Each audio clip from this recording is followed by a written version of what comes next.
Hello and welcome to Channel Sport on Sunday. I'm Ken Ochonogo.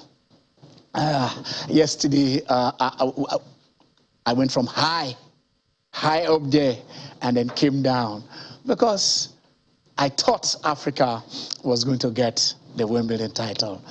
We followed on Jabbar, the Tunisian, the first Arab woman to win. It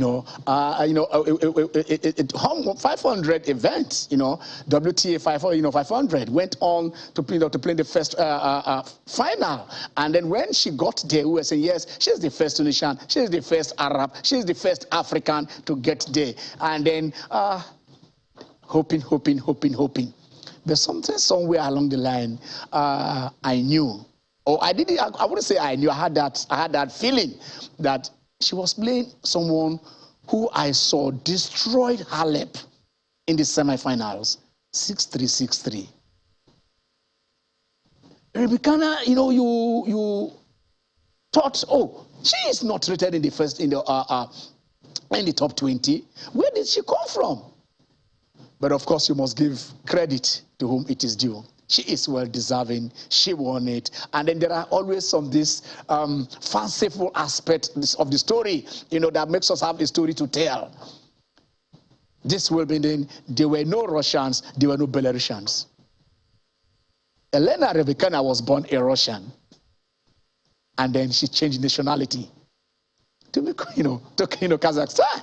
So if she has not changed nationality, she would have played at Wimbledon and she would have got into the final. She would have beaten Ons Jabbar in the final. And I tell her this is what history is done. That is what the story, that is those who write in Hollywood, those who write in Hollywood, this is what the stuff is made of. The lady who would have qualified but went on to win it. Remember when Denmark won the Euros. I mean, they didn't qualify. Yugoslavia topped their group. They came second. They said, let us go out there and have some fun. They were on holidays when Yugoslavia was disqualified because of what was happening within the region, politics. And then they called them back.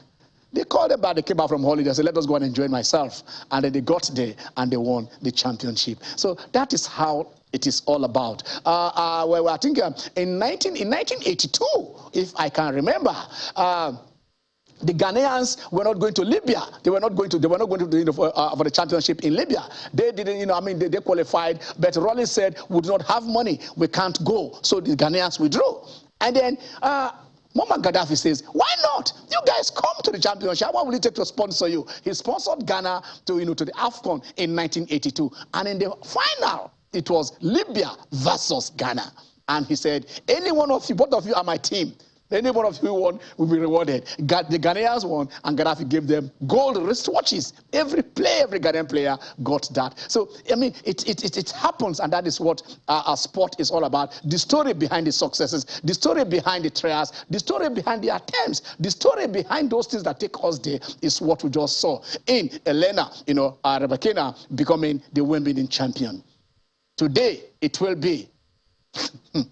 The man says, you didn't allow me to go over there. We all talked about it when he was knocked out by COVID vaccine. We are talking about Novak Djokovic. But today, he has a chance to meet a man from the country that sent him out. Those are the stories again, that sent out. Because he is playing Nick Kyrgios, the guy, the infant terrible, the man who says, the laws, I leave the rules according to my own rules, not your rules. I do what I want to do. We discussed him last week. We discussed the issues he had there when he played against Tsitsipas, right? And then we said this was not it. And Tsitsipas said this was bullying.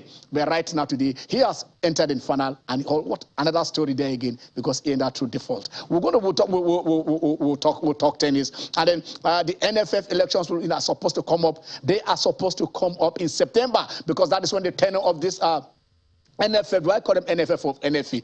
Pardon me, any word I use is the same thing. NFF is NFE, NFA is NFF, one by law, one by FIFA, whatever things the federation call themselves, that is either an association or a federation. But when I just call them, just say I'm referring to the same body. NFE alias NFF is still the same thing. So probably the elections are supposed to come in by September, but right now, Those are like, I mean, there was a court order. We all had that. They said, you know, those who went to court now asked them, can you, we've pulled out. Can this thing take place? Ben F is saying, there has to be a pronouncement from the court. We've not heard from the court. They ordered us not to go. Why should we take your word for it? So should they wait for that pronouncement? Or that's when we interviewed, one of those persons who were involved, a former NPL chairman himself in Romson Baraboti. He said, we have written to the court, and the court said, there is no need to go over there. But is that what the law says? We need to have a little bit of understanding in this. You can't get this. You can't get this. After 7 years of trials, the court in Switzerland says Sepp Blatter and Michel Platini are not guilty of fraud. They're not guilty of mismanagement, in any way. So they are free. But that is the beginning of the story, because somebody says somebody must pay for what has happened to us. And I'm going to sue. Well, he has already filed a case. We shall look at that. Dear Falcons, what is happening? Today they take on Burundi. We saw that we are no longer the big shots in Africa. They came here during the Aisha Buhari tournament and beat us in the final. And we thought that was just, it wasn't. It was a friendly tournament. But then right there in Morocco, the South Africans says, we are ready. We told you that they promised about 10 million rand if they win that trophy, and they showed it. They showed it. They took the Super Falcons to the cleaners by 2-1. But as today, the Falcons has the opportunity to redeem their, to redeem their image, to qualify for the quarterfinals if they can beat the Burundians. And then the NPFL, the Kano Pillars. Is Kano Pillars going down? I have Yemi Bakare in the house. He's back. Good afternoon, viewers. The All England Open has never failed to live up to expectation. And as we have seen this year, it's been another interesting season of tennis, especially as my how do I put it? Jimmy is not here, who typically talks about SW19, the landlord. Yes. Novak Djokovic, the Serbian, is gunning for a 4th consecutive Wimbledon title and the 21st Grand Slam overall. Yeah. Nick Kyrgios is going for his first single men's trophy if he's able to get this. The Mercurian Australian, as a lot of people, they've written him off as because he came with so much prospect as a young tennis player. A lot of people expected that by now he should have gotten some slam under his belt, but unfortunately he's not been able to. Head-to-head against Djoko, is 2-0. Will he be able to do it today?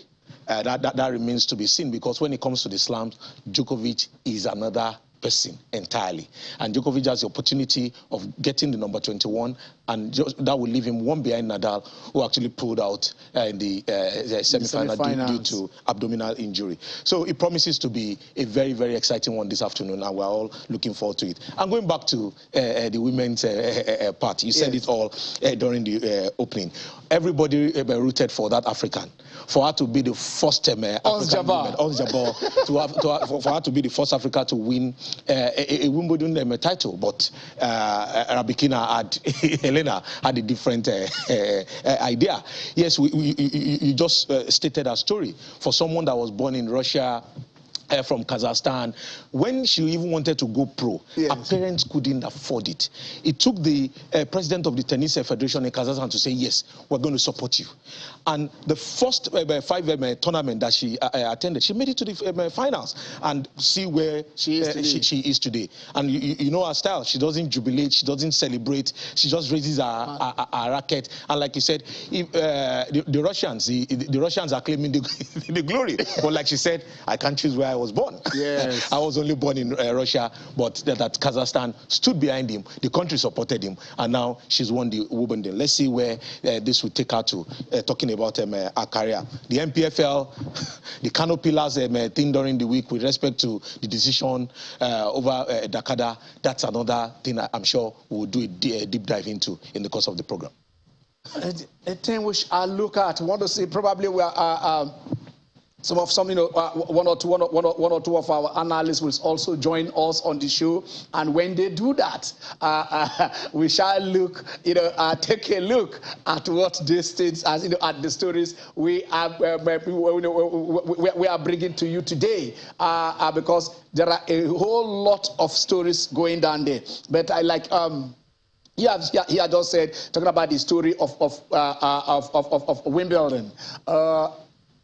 Nadal let's talk Nadal. He plays with so much strength, his game is so physical. But how do you sustain such an injury?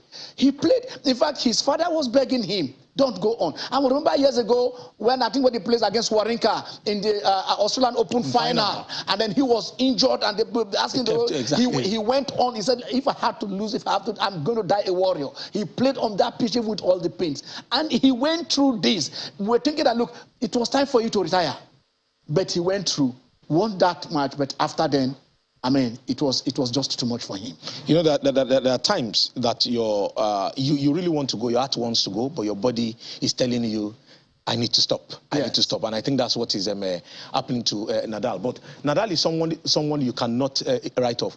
You will recall some seasons ago, he had this foot injury that everybody almost gave up on him himself. That he wasn't playing the game. He wasn't going to play again. Yes. But Nadal just came out from nowhere, went off for some months, refreshed, and came back. And now, 22 Grand Slam, making him the all-time greatest tennis player in terms of slams. So you can't, we know Nadal for who he is. He's passionate about the game. He plays to his strength, which is the his physical ability and his aggression. And like you said, who sustains that kind of injury? An abdominal tear. No, you can see the tear. You see the wound. It's as if it is internal alone. It came out. And he still wants to go on and on, but no, his doctor has said, no, you cannot continue like this. So for Nadal, we wish him speedy recovery. We hope that he's still able to come back and play tennis. But like we always say, first is safety is what is paramount now. That is what is paramount. That is what is paramount. Let him get some rest, get the required medical treatment, so that we can see the man we love back on the court. Okay, we'll still come back. We'll still come back to tennis. It's a whole long year that we want to go through here today. All right, but then I'm being told that we can go to the UK because we have our first guest on the show today. We have yeah, it's in Lagos. Oh, wow, beautiful. It's in Lagos here with us. I didn't know that. That is a surprise, but I know what to do about him. We have Osaso Banyoa. He's an international sport journalist. He is also a lawyer, and then he's joined us today to take on some of these things that we are not, we are not so sure about. I want an expert to be there. Osaso, how are you? Good afternoon. Hi, Ken. How are you? Okay, you welcome to the show. So let us start from home. The NFF elections is supposed to come up. I won't talk about the elections anyway. The tenure of this board is supposed to expire something by 20th of September 2022, and we have this period of just about 2 months and 10 days to that particular time. There is this court issue which we are also aware of, the Yenegua that was taken up in Yenegua, where there was an injunction stopping them from holding their AGA. Now, those who instituted at that particular action said they have written to the court to withdraw it. This is where we want your interpretation of what the issues are, what the position is. Should there be a pronouncement from the court to say, okay, fine, this contempt that we are saying, if you do that, we are withdrawing it. Can the NFF now go on without hearing from the court, or they must hear from the court before they can, because at their position, they say we've not heard from the court, we can't go on. But those who say we have withdrawn the case, you can't go on. What, in your own expert opinion, do you think the position should be? Well, the position is very simple. The court must vacate the injunction which the Bayelsa State High Court granted, and that can only be done by a judicial order, which must be written, signed, and sealed by the judge. Until that is done, it is still open. So the real issue is whether the judge has done that. As far as I know, no such thing has happened, and so until that occurs, no Congress can be called, no election process can start in order for to be elections on the 20th of September this year. That's the position. Okay, in other words, the court must vacate it. It's not just it's not enough for those who instituted the action to say we have withdrawn. The court has to make a pronouncement and vacate it before any action can before any AGA or whatever thing can take place. Absolutely, that's the position. Okay. All right, so that is clear. Of course, we understand that, okay, between now, it's just a legal angle we are looking at, but other things are the time frame of what they said the president asked them to do. They need the amendments in in their statute, calling the AGA meeting, the Congress to meet and then do all this. I don't know how they set up an electoral body that is supposed to bring out the guidelines which they are to follow. How this thing can be achieved within this time is magical. But let me ask you this: do you think it is feasible within this period and between now and the 20th of September for an election to take place, for a new board to be to come into place? I think, I'm laughing because let me tell your viewers, Ken is asking me questions. He already knows the answers I'm going to give because we have discussed this matter on fora to which we belong several times. And my answer to the question is that the possibility of there being a properly organized election with barely 2 months to go is extremely remote. I would say slim, the chances are slim to none. And at the moment, Slim seems to have taken a vacation. Slim seems to have taken a vacation, so none has taken over the house. I'm just trying to interpret what you said. I don't know if that is what you meant, but probably that's what I'm saying. That's exactly what I meant. Okay, let's move that to another big one. The issue of Sepp Blatter and Michel Platini from the court ruling in Switzerland, saying these guys are not guilty of fraud. How did it come to you? Did you anticipate anything that these guys at the end of the day? Because that is where so for those of us who don't understand law, we believe every contract has to be written out. But they said it was a verbal contract. I mean, come and be my advisor. I say, can you pay me? He said, how much do you want? He said, well, I'm out $1 million. Okay, so you get $1 million, and that is the binding contract. I mean, so do you? But before we see it, let us see if we can read out what the court, a summary of what the court just a few lines, okay. So that we can get that, so that we can see that exactly what the court said after that. Okay, it said the result of the evidence supports the version of the accused. The facts of the indictment cannot therefore be considered to have been created with a probability bordering on certainty. And the court adheres to the version. The prosecution's serious doubts remain. That means there is a doubt on the case of the prosecution. That is according to the Federal Criminal Court of Switzerland. Osas, what is your take on this? Oh, well, the criminal court has examined the evidence and obviously.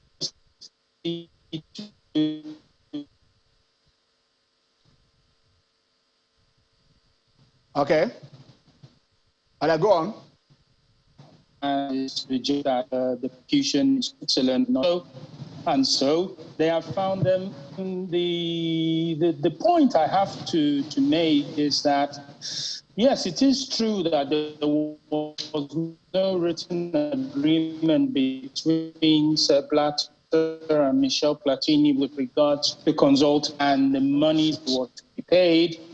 At law, don't forget that an oral contract is enforceable as long as you can prove it. Both parties to the contract did not deny that the oral contract existed, so that is a proof that it exists. Don't also forget that these matters were also put within the FIFA. This is one the FIFA end of thing. Okay, I think we're trying to get, the audio is not too clear, so that we can get Osasu's voice clearer. We will come back, we'll go back and reconnect with Osasu as soon as we get that cleared off. But then, Yemi, the court, this is what the court is saying. They said, I mean, they have acquitted them of fraud, forgery, and mismanagement. Because they said, look, you need to prove this. I mean, it is, he was UEFA president. Here, the other one was, FIFA president. And they said, you come, and I need you as my advisor. They said, can you pay me? It's okay, how much, how much are you worth? How much is your advice worth? He said, look, I'm worth a million euros. He said, okay, €1 million a year. And then they didn't pay that. Then in 2 years, after that 2 years, okay, fine, that's our agreement, you have not paid. Oh, your money is due. And then they paid. But then, so along the line, they said, look, this is criminal. This is bribery. This is this. Because it was coming at a point that probably Sepp Blatter was going for a re-election. I needed, so maybe you would have used this to do all that. And they were investigated, and 7 years on, after 7 years, they said they are not guilty. The news coming from the Swiss court hit everyone by surprise, especially for some of us who are not lawyers. Yeah. Because these two men, having achieved so much in football administration and as a player, especially with respect to Michel Platini, they've been so maligned, their reputation tattered, as in everything about them brought to the lowest step. So I think for these two men, they have been vindicated by the Swiss court, which is good for them. They've withstood the lengthy legal battle, like you said. It's been on for 7 years. They were disgraced out of office. But now, at least they have cleared their name for the sake of their family and for the sake of their children. They've been able to do that. They've been to that. Okay, let us see what this is what Sepp Blatter said. He said, I am not innocent in my life, but in this case, I am innocent. So, like you said, the court is recognizing what we call a verbal agreement. Yes. Not verbal contract, no, a verbal agreement. Yeah. Okay, this is what I'm worth. FIFA's lean post then would not allow me pay you this. But as condition of FIFA improves, we will pay you this over time. Yeah. So the payment came at a time when, okay, whether it was the whistleblower, whether it was from powers that be from the West that wanted, especially with respect to the hosting right of the World Cup. Some countries felt there was some underhand deals that edged them out, and they took this upon themselves. And like I said, I'm happy that it has gone through the entire process, and they've been acquitted. They've been decided and acquitted. Good for them. Do they really want to? Sepp Blatter is above 80. Michel, I'm sure Michel Platini should be close to 70, if not 67, exactly, close to 70. So for me, it's just about clearing their names. And they have been able to do that. The rot in FIFA at that time made the allegation to just stick to them, because I mean there was general investigation, Jack Wana, even our own Amos Adamu, a lot of them were involved. A lot of them were involved there, so, but like Mr. Blatter said, that he's not innocent in his life. Yes. But that on this particular case, he's very innocent, okay, and the court has adjudged him so. We want to see if we will leave Osasu for now. Probably we'll come back to him on, since he is in Lagos here, so we can speak to him on the phone and say if we can get his other contribution, because we still have 1 or 2 things to discuss with him on this show today. So please let us see that if Osasu will get back to you, because it's like we're having audio challenges right now from your own end. I don't know if it's from my own end or your own end, but there is communication that challenges that we are having. Okay, but then let us also take the Michel Platini, because the man in April, even before this, has gone to court to sue Infantino, because they said, you remember, a few weeks. I mean, that is okay. Let us. You can take that. Okay, that's coming from Michel Platini. Platini. Yeah. My fight is a fight against injustice.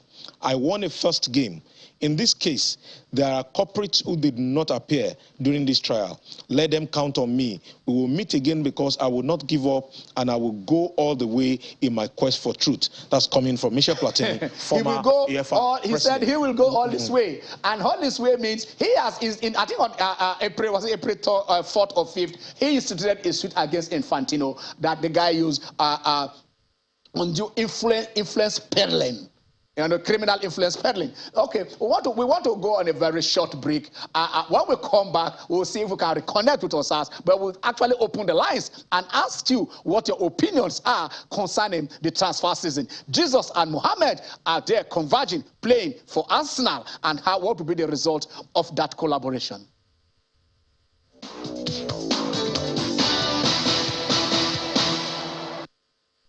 I never believed that I have done something wrong in my life which goes to such a court. Naturally, nobody is perfect, but in the case of my job, my work, 44 years working in FIFA, for me is so important. It's so important that this case has been settled on the highest risk level. Definitely, because during 7 years I was always under pressure because there was a court case opened against me. 7 years. It looked like I've been in preventive and now it's finished. So I am happy. I am happy also for international football, and I think this court to take this matter very seriously. And together with my lawyer, we brought it through. Thank you. Is this the biggest win of your life? The biggest victory? No? The biggest victory of your life? Yeah, it's justice, but it's a victory for me, definitely. Sure. You're welcome back. We've been told that also our tennis expert, he's there. Yeah, he's about to join us on the show. Jide Alaka is right there. But before we bring on Jide, let us take a minute to look at transfers. Let's look at the ones that we confirmed, because sometimes some transfers are not necessarily when you buy. When you retain, Liverpool retained Mo Salah. That is a signing. That's like a new signing. That is a signing. PSG retained Mbappe. That is a signing. That's a signing. Because losing a player like Mbappe, yes. You know what it can do to any particular team, and I'm sure that's why they went all out to make sure they kept him, despite the fact that Real Madrid were locking around, and Real Madrid got so bitter. They wanted to report them to FIFA. When they poach people, you understand? They say when you do it, you would do that somebody will do it to you. They did it to Manchester United in 2000. They will collect anybody want to collect. Exactly. And then when it's time to collect their own, then they don't believe that becomes an issue. And then the guy refused. They didn't even collect from them, but the guys have reached a verbal agreement. Take your 40 million. I'll not do it again. And then somebody says, man, that they want to sue those that own the property, the owners of the property who you want to sue. They should be investigated for financial fair play. Real Madrid is one of those clubs that when they were signing the Galacticos, yeah. They signed with someone because at a point they were having the support of the Spanish government. You understand, under the Franco or that era, they will accumulate debt so much that the state government, the Spanish government will wipe up their back then. Once Real Madrid indicated interest in a particular player, he unsettles the player. You start seeing the player saying, "Oh, it's been my dream." They are big to play especially for Real. Portuguese, Spanish, in that environment. environment. Certain players, some clubs attract them. When growing up, exactly the club you support, the club you see that are going there, you want to play for. The Nigerians, I mean, as at a point we're watching those English league in those days where you see looting, when they score, the scoreboard will just be flashing, and then you are dreaming of looting town and stuff like that. So you get it that at Nigeria, by the time Arsenal, one kind was playing for Arsenal, exactly. You support. By the time I finish, you're playing for Ajax, we're all Ajax supporters. You understand? So that is what it is. So okay, so those are the ones that retained. Last thing, Gabriel Jesus moving from Man City to Arsenal, and then he's going to meet Mohamed and El Neni. That's what we're saying. This is a combination of Jesus and Mohammed in one team. In one team. Will they be the Messiah for Arsenal? For Arsenal, they have Messiah that will help Arsenal. You know, so those are the same. And then I think they played a friendly where, you know, just 2 days ago, and then Gabriel scored 2 goals. You know, but you can see there is a chemistry between Gabriel and Arteta earlier, you know, in his days when he was an assistant to Pep Guardiola. To Pep Guardiola. So they would have, and they said he was always giving me a pep talk after training. He would go and talk to him. So I think they've developed that relationship that they can build on and see how this one will work out for Arsenal. We've just also been maybe by today probably there'll be a medical for Raheem Sterling for £7.5 million. He's moving from City also to Chelsea. I don't know how that, but I think Tuchel want him. But we also heard that maybe Cristiano Ronaldo might be going to Chelsea. Yes, but that is still early days. The new owner, Todd Boyer, we're going to be meeting with Tuchel to discuss his transfer plans. We know, like you said, the Raheem Sterling thing is almost they've agreed terms. They've agreed everything. I think just subject to medicals. And it was Raheem. City actually wanted Raheem to stay. Yeah. But he still has like 1 year left on his contract, but he wants to move, given the fact that Alan is Alan is there, and then from the wings, Mahrez has been playing more. Mahrez has played more, and Jack Grealish has also reduced. Jack Grealish is there, and then what's this? A Portuguese player also there that is also comes from the wings. From the wings. So basically, that is why the guys look. Let me know where we play always. Exactly. Just like the Brazilians. I mean, he doesn't know. He's happy when he's on the pitch, but here he will play day in, day out, and that will boost his confidence. And let's see what that does for us now. Let's go and meet Jide because Jide is there waiting for us. Hello, Jide. Yes, and then before we go to tennis talk, I just wanted to Raheem Sterling to Arsenal. What is your take on that? Raheem Sterling to Chelsea. Raheem Sterling to Chelsea. What's your take on that? Well, Ken, I hope you are not asking this because you know that I support the blue version of London, but I don't know how to put this. I'm not actually totally enthused by that transfer. Okay. I think that Man City have been very, very wise. They are shedding fringe players for big amounts of money. Yeah. I actually do not think that a winger, and I classify Sterling as a winger, even though he has played as a false nine on so many occasions. I don't think is the solution to what the challenges that Chelsea showed in the last 2 seasons. But what of his goal ratio? What of his goal ratio? 138 goals out of in 339 matches for City. So the question to ask is, how many goals did he score in Liverpool before he went to City?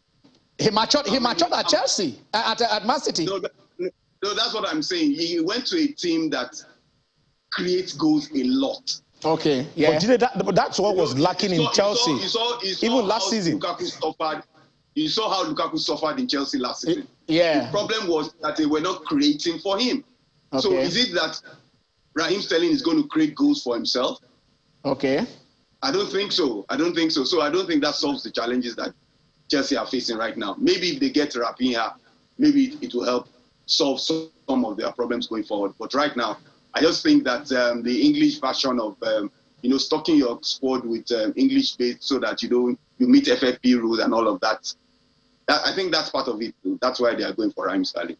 I don't actually think he's going to score 20 goals for Chelsea next season. Okay, I know if I ask you this, it's going to kind of, how do I say it, touch a chord in you. Because yesterday, while we were talking, you said you wrote a headline, and then you were forced to delete that headline. Because after the first set, I told you I was afraid of,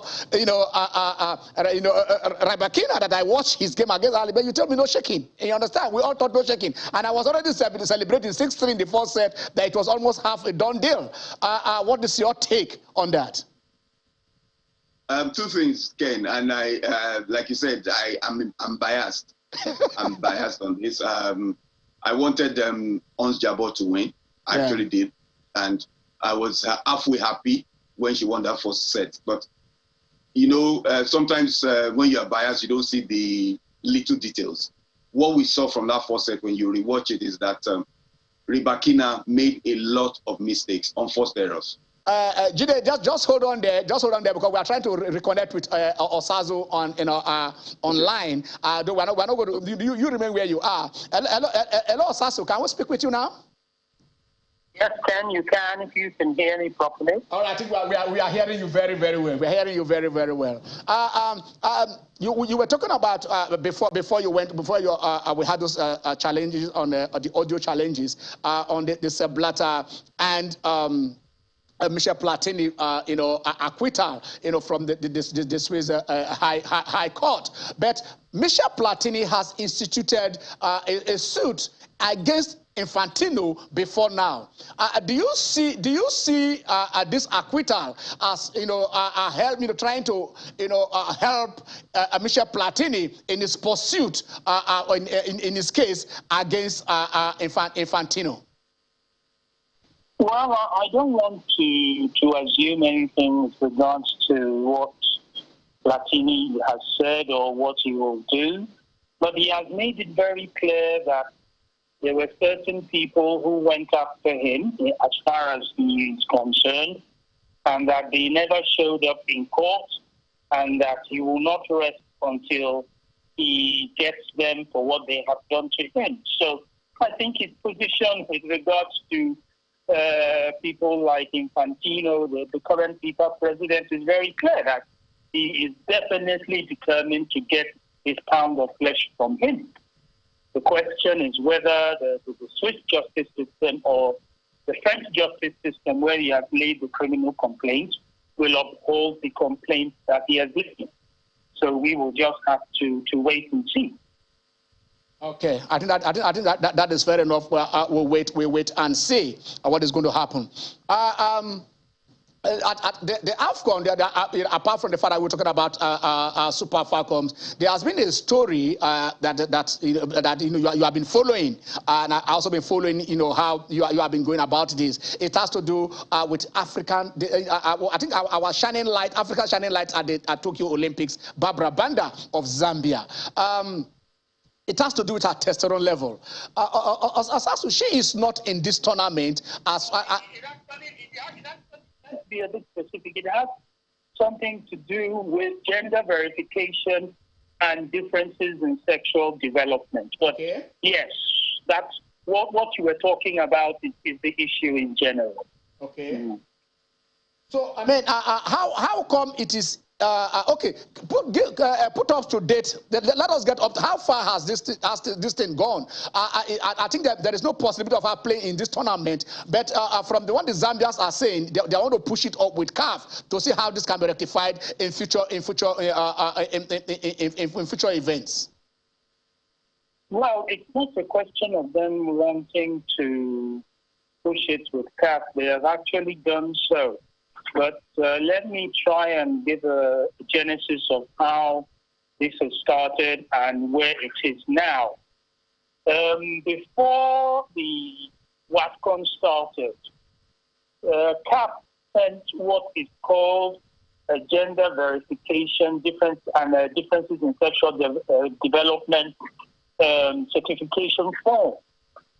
In that form, the team doctors for every side that the AFCON had to attest that they had conducted the requisite gender verification test on the players and that they met the barometers for being regarded as female athletes eligible to play at the WAFCON. Now, according to the Football Association of Zambia, they did the test which CAF asked them to do, and they said because the results of those tests did not meet the CAF guidelines that they were given, they were unable to put Barbara Banda on the roster. And it wasn't just her, mind you. There were two other players of the Copper Queens who fell victim to this as well. The only reason that we are talking about Barbara Banda's performance is because she's one of the top players on the continent. She's the captain of the national team, and she was a key player for this tournament. Even in FIFA advertisements for the WACON, she was one of the people on the poster. So let's continue with the story. I think the Football Association of Zambia thought that before the competition that they would be able to get Barbara in a state to meet the CAF conditions, but they couldn't, so they couldn't register her. And that is the problem. Now, the argument which FAS is putting up, the Football Association of Zambia, is that the CAF guidelines, medical guidelines for GVDSD verification are at variance with the FIFA regulations. If you recall, Barbara played at the Tokyo 2020 Olympics, which were played last year, and she had no issue with FIFA or the IOC. So the question everyone is asking now is, why are there these discrepancies between the FIFA standards on gender verification and GSD different from those of CAF? Because CAF is supposed to go with what is the FIFA standard as far as these tests are concerned.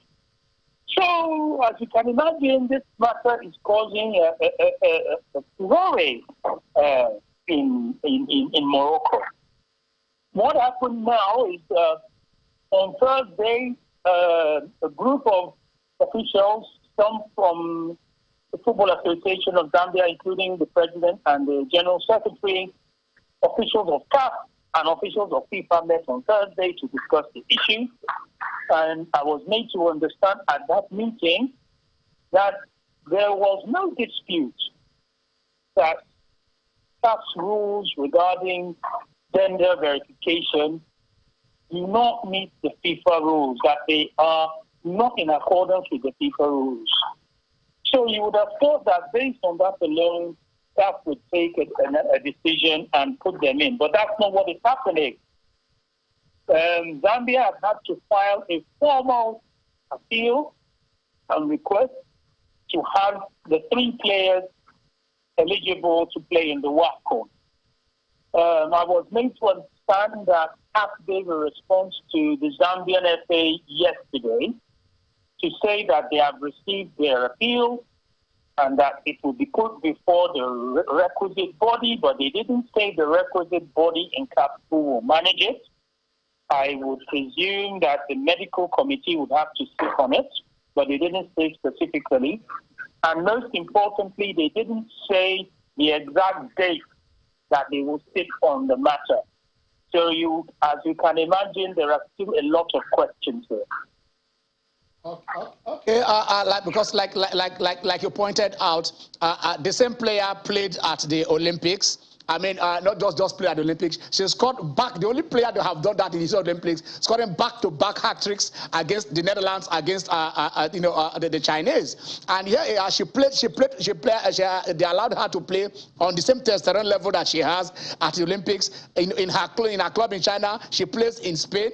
And then when it comes to Africa, we said no, the testosterone level is too high. I don't know, probably that is very, very absurd. And I hope this can be resolved because Zambians are still in the competition. I hope to see these players, join the Zambian team at the later stages of this 2022 WAFCON in Morocco. Thank you very much, Osasu, for lending your voice to here and making these clarifications for us on the show. Thank you very much. You're welcome. Have a good day, everyone. All right, thanks. Okay, that is the IOC. Yeah. FIFA have a different eligibility standards for gender verification. Yes. That's why he was able to play at the Olympics and not at CAF, the Cup of Nations. CAF typically differs to FIFA. FIFA, the last time they updated there was 2011.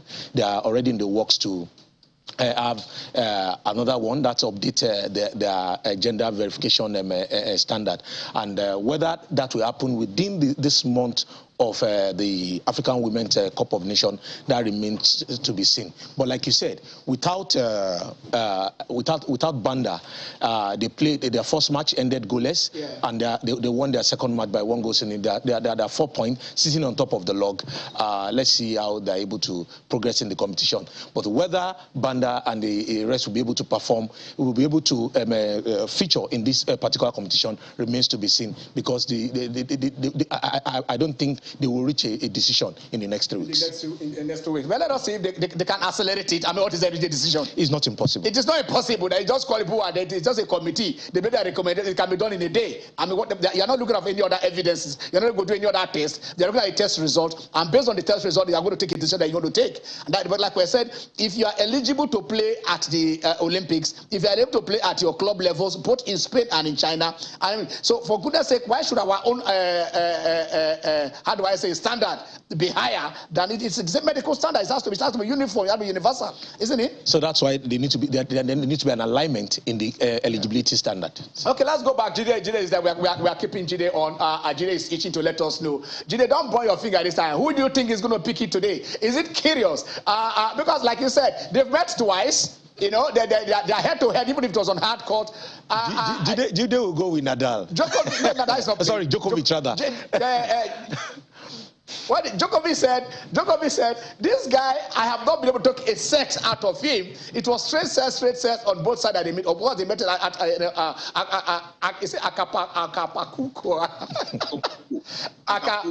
Acapulco.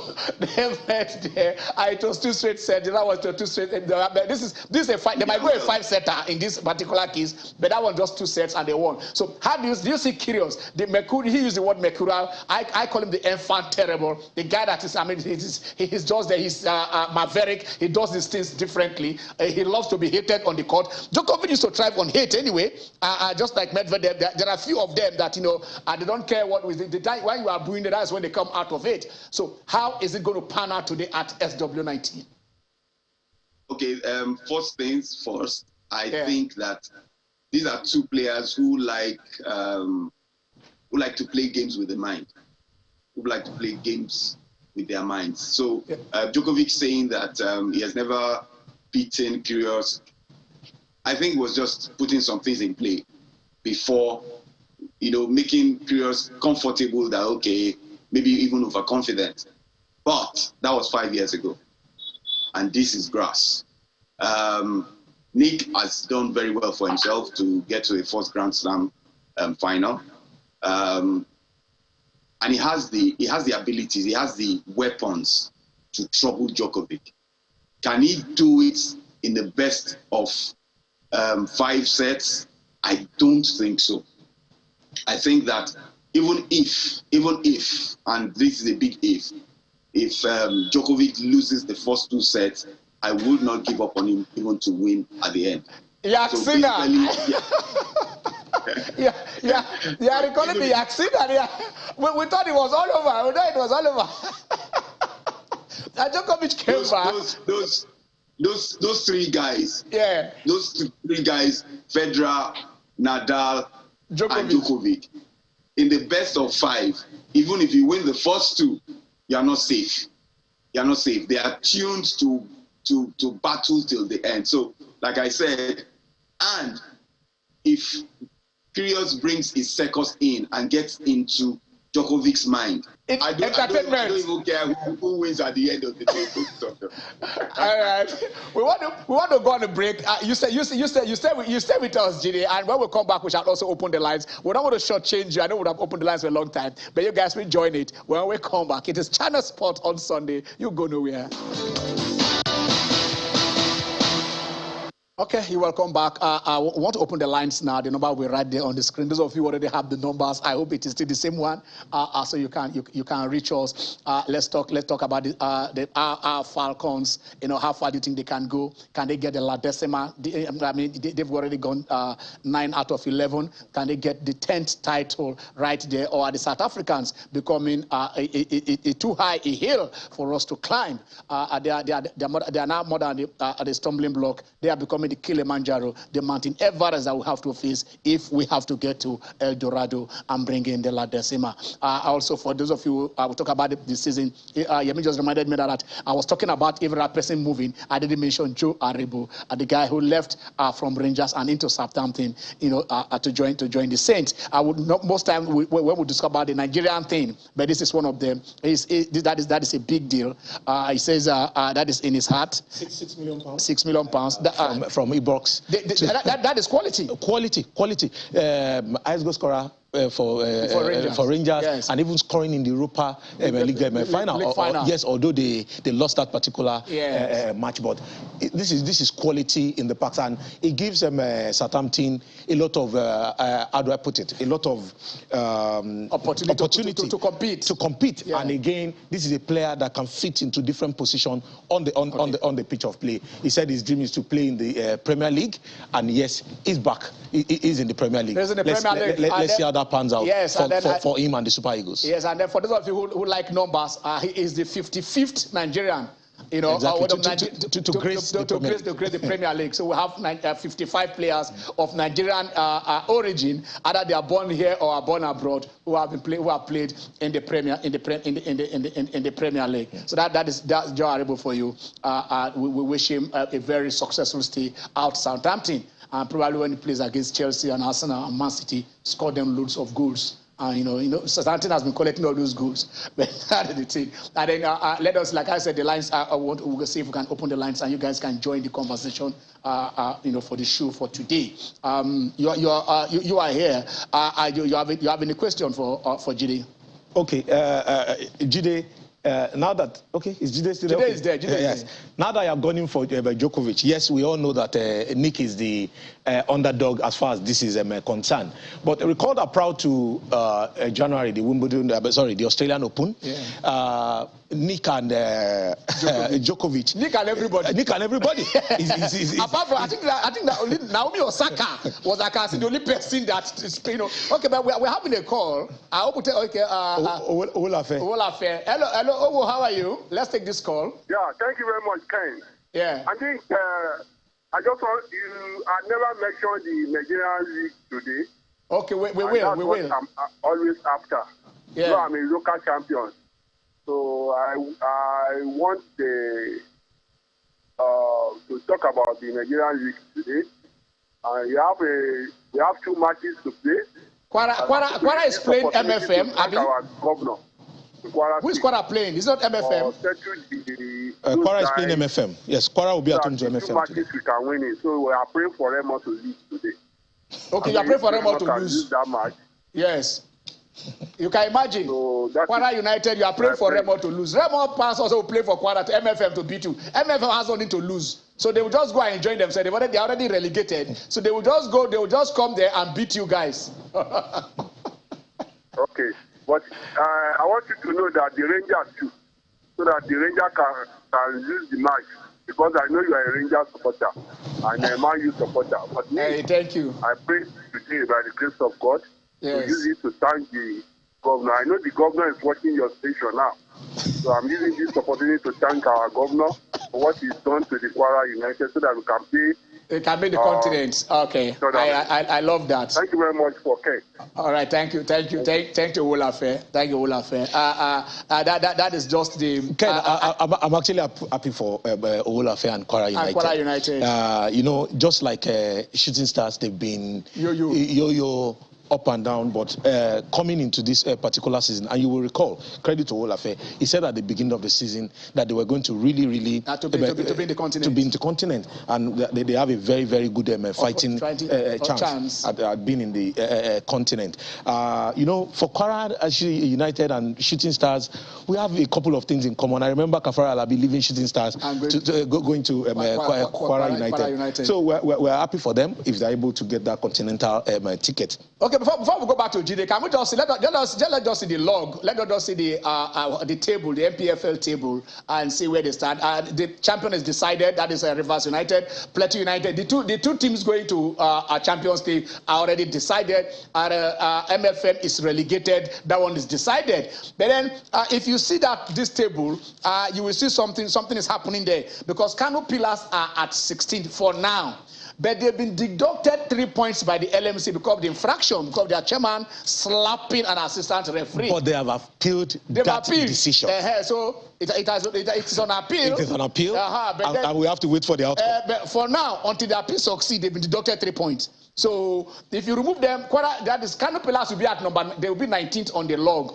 And today they are playing Nasarawa. They are playing Nasarawa United at away. If they lose today's match, and that's 3 points stand, we might be seeing the Megida guys right there going back to go and play in the NNL. Some people say for the violence they've been bringing, them involved in about 3, 4, 5 fracases this year alone. So probably, but if they win that appeal, then they say, I think they most likely survive relegation. So that is what it is now. That is this big story. By next week, it will round up. So we'll have enough time to talk on this, because that will be the last day, and that will be the day that okay. Let's go to Dauda calling from Adamawa. Adamawa, because Dauda is reaching us there. Hello, Dauda. How are you? Dauda, how are you?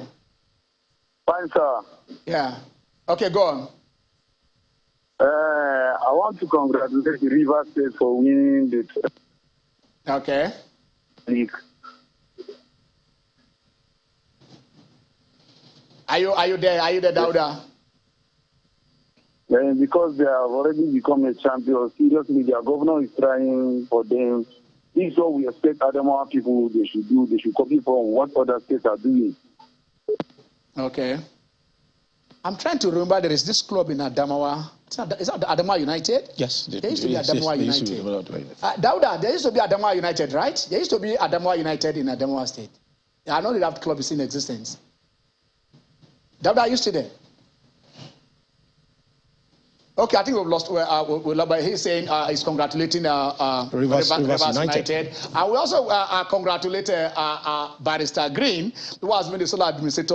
Not the sole administrator. Okay, the man has been running the head of the board for Rivers United. And yesterday he became a 2-time commissioner for sport in Rivers State. Barrister Green, congratulations for us here on Channel Sport on Sunday. That is the reward. When you do well, you get rewarded. And it's more work, and let's hope that as they go into the continent. You have a question for Jide? Yes. Jide is still waiting for you. Jide, the improved relationship between Nick and Djokovic. Don't forget that Nick was one of those few players who came out openly to support Djokovic when he wasn't allowed to play. When he was deported, yes, from the Australian Open. Yeah. He is referred to it as a bromance, but Djokovic is saying, oh yes, they exchange text once in a while. Do you think that will count for something in today's final? Definitely not. Definitely not.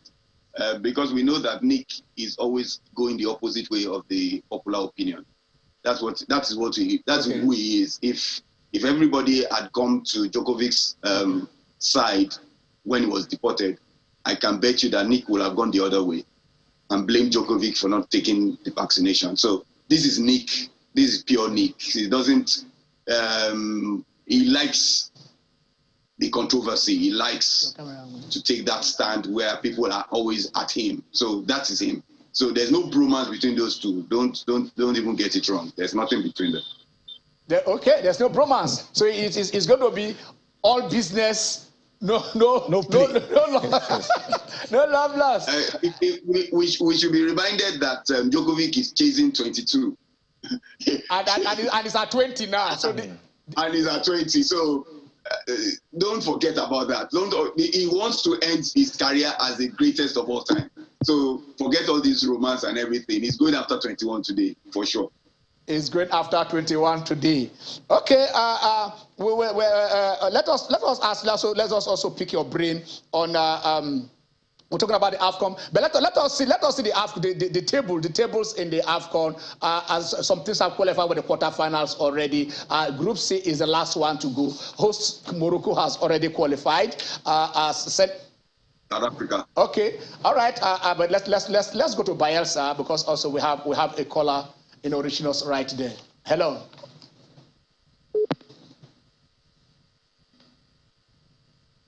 Hello, Barry. Okay, I think that's Chief Barry Botti. Hello, Barry. Thanks. I can hear you. Go on, Barry. You're right on here. Yes, I want to make a I was saying on the national position. Number one. Go on, Chief Barry Bote. Hello? Yeah, go on. Yes. He said election cannot hold. It's very clear.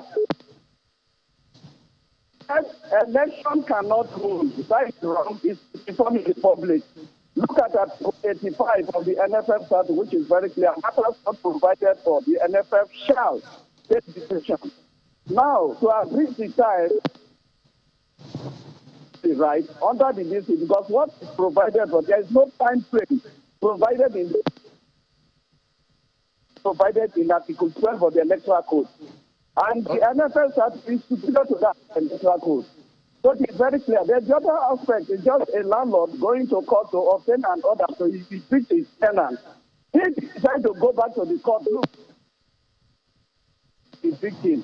Do you need the court to rule before the man will retain that apartment? Somebody who went to court to obtain an order, that order was to the benefit of the man who went to court. He said, I don't want to enforce this order. I'm discontinuing the matter, which shall be duly filed and serve your party. So there is no way you wait for court to come and make pronouncement. I was the one that approached you. Chief Barry Bote. It is wrong. Let me not mislead Nigerians. Okay, Chief Barry Bote, let me ask you this. What will it take those who went to ask for that to go back to the same court and say, okay, give us get a pronouncement from the judge? Why is it an impossible task?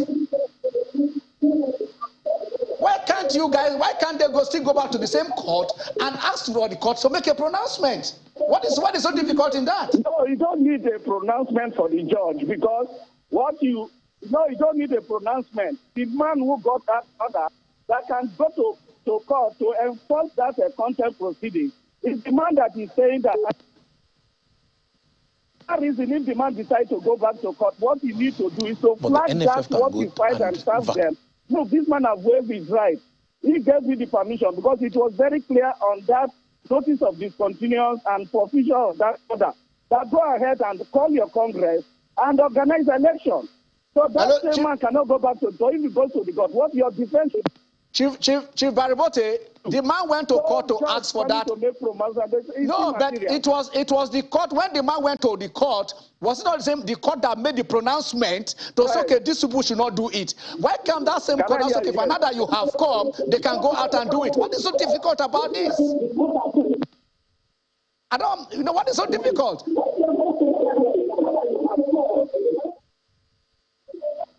Hello? No, the thing is that order, who will inform of that order is going to be the plaintiff. So if the plaintiff has waived his right, look, I don't want to enforce this order. Who is supposed to go to the court and enforce that order? It's the man who that order was for the benefit of the plaintiff, and the plaintiff is saying that I'm forfeiting that right, and I've informed, and remind you, the court, the should go and settle. In the spirit of that they have settled, that he has come back to tell the court, based on your advice, you have settled and forfeiting this order. So whenever you come to make that order, it's immaterial to what they are going to do. Chief Barry Bote, we are not lawyers here. Can you just listen to me? A party went to court to ask the court to say, this man shouldn't do this. The court now made the pronouncement and told that man not to do it.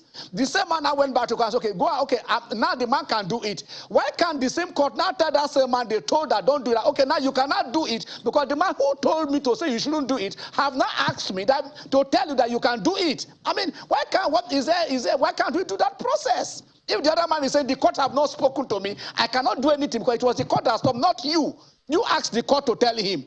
Are you that go? It's not the same court that will tell him, okay, fine, you are now free because the man who put you in bondage have now unlocked the key and say you are free to go. What is so difficult about that?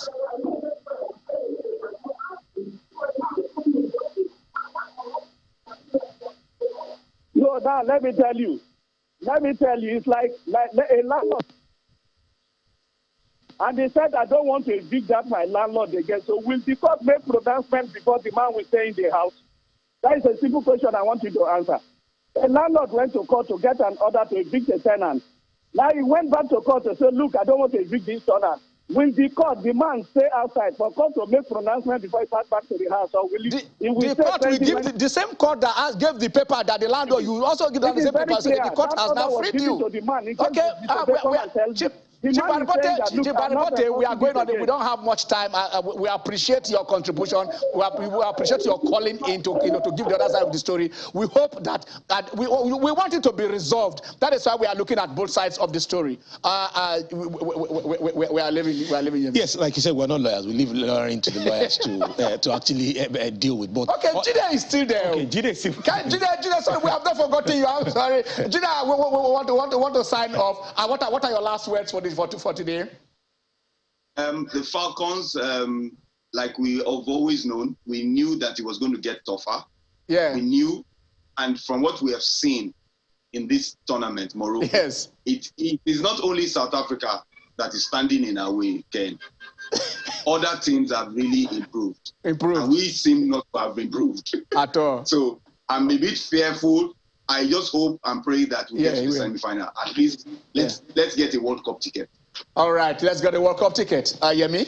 Yes, like we said, in the interest of Nigerian football, let everybody sheath their sword and let our football really move forward the way it should be. In the interest of Nigerian football, if it takes those who went to the courts to go and get that injunction, please go back there. If the NFF is saying, because you have not gotten this thing, just go back to the court. Tell the court, look, the man said he wants you to tell him that, he can now go on. It's not going to take more than 24 hours. The same court will sit and give you that notice so that by 20th of September, we can have a transition to the next NFF board. And Ken Ochonogas, who dropped the pen, have a very blessed Sunday.